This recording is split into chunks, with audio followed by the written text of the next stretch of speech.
Hey everyone, welcome back to my latest War and Order video. Today we'll be going over our first guild vs. guild war we have started. So it looks like ADM decided to start some stuff with us. Maybe we started with them first. Who knows? History will tell you. Anyways, I think we were scouting them. They decided to start a gangbang attack or timed attack on my castle, which is the weirdest target they could have picked, because I am the biggest person in our guild by far, because I am castle level 23 at this point, and most people are around castle level 15. For whatever reason, I guess because I am the guild leader, they decided that I was the target they're going to go for, so they started a 4 or 5 man timed attack on me, and this is how you should be attacking people, because you can start rallies in this game. But if you start a rally, there's always a 5-minute timer, then you gotta walk and all that stuff, and it gives people a lot more time to do anything.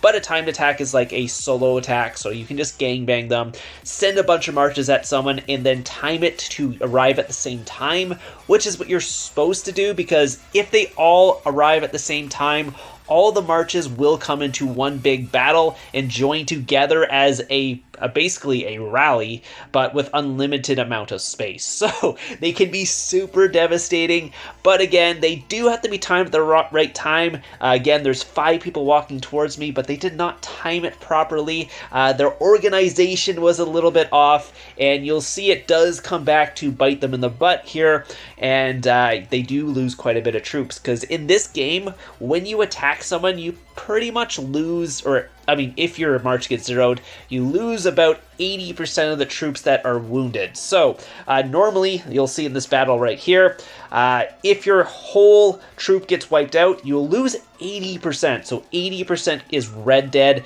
So attacking someone can be pretty devastating. On the other side, you cannot wipe out a whole defense either. You can only injure about 80%. And again, if you go over their infirmaries, they will be dead, but there are infirmaries on defense. So you can see they did not time it properly, so there's multiple battles going on.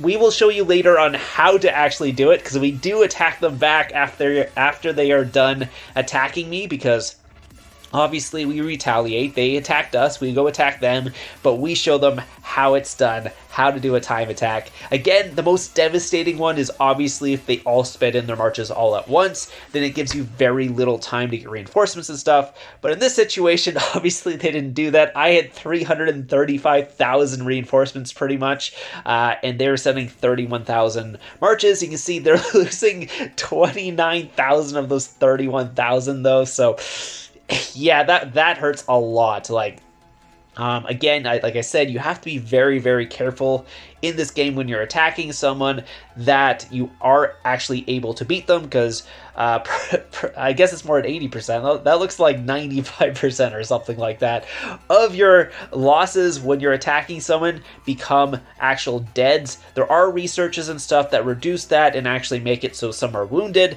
and then there's a familiar skill, or a skill that your hero has that you can activate, and then you'll get 0 reds. It's just completely wounded on your side. So that's the other option. Yeah, you can see 41,000. They lost 38,000 of those. So that's most of your attacks are dead. Again, I do have some research done that I do get some wounded when I attack people. Whereas these guys, they seem to be getting completely reds when they attack me, and it doesn't technically kill all their troops. You can't cap a march in this game or anything like that, but the losses on attacking can be really devastating. So make sure you're stronger than them when you're hitting them. If you're going to be doing a sneak attack, maybe not marching from like 10 minutes away like we're doing right now is probably not the best idea, but again, we are stronger than them, so it's not too bad. You can see we are timing our marches properly, unlike them, so you want to make sure your march is within a couple seconds of the first person who's marching. Within probably a couple seconds is fine. If you start getting further and further away, there's a chance that you won't join the battle, then you go in solo, and you don't want to go in solo on one of these attacks, unless you're really strong, that you can actually literally solo someone, but then then you don't really need to worry. But yeah, normally you want to make sure all these marches are coming in all at once. You can see that right now we timed this pretty well, so most people will be joining the battle. The people who are a little bit late, you'll actually see a green thing pop up over our troops, and that's just people reinforcing the battle as it's going on. And again, you can keep reinforcing these battles as they're going on, so you can speed in marches and reinforce. You could also do this on defense too, by the way. So if what you could do is trap people by having them all gangbang your guy, and last second you all speed in your what's called reinforcements on defense, and that will start wiping out their attacking troops. So it can go both ways, by the way. So it's not just offense has this crazy advantage. You both can reinforce in the middle of the battle, so keep that in mind if you're ever in this situation. Again, we had more troops. It was 316,000 to 232,000. You can see we did get more reds. They only took 13,000 losses. We took 23,000, but they had 130,000 injured. So again, you do have to heal those. Most of the losses at this point are lower tier troops because again, we are lower tier castles and stuff like that. So the losses right now are not really that devastating, and it's the best time to attack people. It's a newer kingdom. I think the kingdom's only a month old now, so most people are starting to understand the game a little bit better, but the losses are still not terrible. There's 13 tiers of troops in this game, so if you see like tier 4, tier 5 troops, those are still lower tier troops in this game, but obviously at this point in the game, it's still quite high tier. I currently have up to tier 10, but that was from a pack. I can only unlock tier 8 currently on my level 23 castle, but there are packs where you can actually literally buy troops, and you get troop packs. So you can actually buy troops in this game, which is kind of awesome because they do cost quite a bit of resources and stuff, so just buying them is good. And you can see I'm actually speeding in another march here. The reason why I did this was because I saw some of the reinforcements leave, and I didn't want this guy to get on and shield or him getting more reinforcements or anything like that, and it would take us forever to zero the guy. So I hit the Griffin familiar. It's not really a Griffin, it's just a familiar that does the same thing, recalls all your troops within 3 seconds, and then I attacked him and sped in my troops. So you can see I lost 2,400 troops, where they lost quite a bit more, and I'm not sure if I got some reds on the reinforcements or not, but I sped it in and got in there. Again, like I said, my castle is a little bit more on the pay-to-play scale, so it is a little bit stronger. So yeah, I can do stuff like this. Don't do this if you're obviously weaker, because you do not want to hit like 80k troops if you're not strong enough or stronger than them. So so we're going to go in for another target. Again, they're the ones who decided to gangbang me, so we're going here again. We're going to actually try and gangbang as many targets as possible. I did cut out some of the attacks because some of the attacks they ended up shielding and they're online, so there's no point in watching us walk for like 3 minutes and then they shield. So unfortunately, it's really expensive to port to people at this point in the game. So we are having the attack from like 4 minutes out.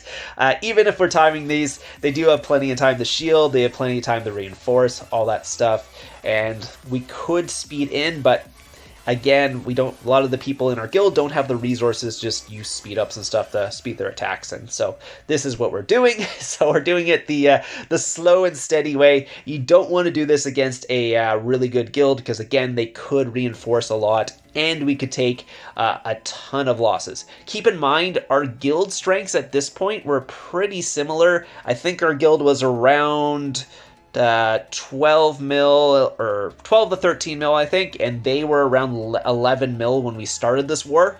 So our guild strengths were within like probably 10% of each other, so it's not like we're a bigger guild beating up on a smaller guild. This was actually a very fair battle. Obviously my troops did make it a little less fair, but that's kind of how it is. But yeah, might-wise, both guilds are pretty similar. We're just a little more organized in our stuff, because again, we're a lot of players from Lures Mobile, so we came over and we were technically new players to War and Order, but we've played games like this, so we understand just timings and teamwork and all that stuff. So we understand the genre a little better than some of these people might understand it. So we were getting better organization in there, and you can see we destroyed this guy too. He was another guy. Again, a lot of the other guys shielded, so Unfortunately, we're only getting a couple hits, so...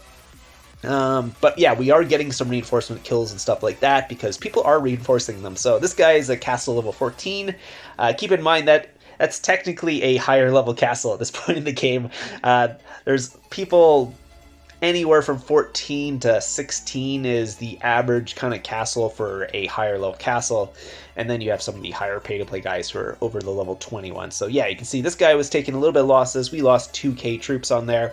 But again, you can see we're not taking out all his troops in one attack. It only takes out about 80%, even if you wipe out their whole army. They only about 80% get injured, so there will always be troops after you hit. So if you hit somebody, no matter how much stronger you are to them, they will have some troops left after that, because about 20% of their troops will survive every hit. You can see here again, we kind of mistimed this one, I think, a little bit, so we are reinforcing like halfway through, and I think one of our battles was a little bit late even for that well, so I think one of our guys actually end up hitting after our main march hits, and the problem with that is, again, even if we wipe out their whole thing, they still have 20% of their troops there, and if they had a lot of troops, 20% can be quite a bit, especially if they have like over 200k. There could be 40 or 50k troops left, so unfortunately that's what happened to one of our guildmates. And it was actually one of the people who went early that was the issue. So because someone went early, the battle started really early, so the person who was a little bit late ended up not getting into the battle, and the battle ended before he got there, and he ended up losing quite a bit of troops because of that. So timing is very important, like I said, and you can see here we had like 280, they had 236. We ended up losing 15k, they ended up losing 29k, and they had 111k injured, because again, a defense, you can get injured troops. But again, those, you do have to heal them, and they do take time and resources and stuff, so injured troops aren't free troops, just keep that in mind. So even getting those injured troops is it's kind of devastating if you're losing your whole army and you have to heal your whole army at this point, because it does cost a lot, takes a lot of time. So a lot of their reinforcements stopped being able to get reinforcements because they just couldn't heal their troops anymore, and they just had to stay shielded. So at this point, you can see coming in here, looks like one of their guys is actually joining the battle right after, and you might see that, no, yeah, it joined it in time. So again, there's a time period, so for that. So anyway, so we are going in. We ended up wiping them out again there. No one came in late, so there was no second battle that time, which is good. It was 224k. You can see this one way more reduced. 41k losses on that hit for them. 33k injured, so getting less and less injured from them, just because they're having less and less infirmary space because they can't heal their troops. So that's one of the things. If you keep attacking someone in this game, they might run out of resources and stuff, because resources are a big thing in this game. So hitting people for resources is very important. Having farms is really important. The packs don't give the best resources, which I think they should up the resource amount in the packs personally. That's just my thought while playing so far, because I just don't feel like there's quite enough in the packs when you're buying them, because you do need those extra resources in this game. But that's what it is. Anyways, if you guys do want to join us, I know it says join my guild DuckHunters, but when I did the initial recording, that's what our name was. We have changed our guild name since. It's DuckHunt_Empire. Still the same tag, DHG. We have actually merged with Executi's guild, so she's another YouTuber that does Lores Mobile as well. We merged with their guild, so we're now DuckHunt_Empire, and then DHD, we are in Kingdom 1548. Again, I will have all the information in the comment down below. Click on that link if you want to download the game and come join us. We are having a ton of fun. I will have one more video of this coming out this week as well, probably on Friday. That will be just a Marks War, so it's another big battle war thing. Anyways, hope you guys enjoyed this, and I'll see you guys in the next one.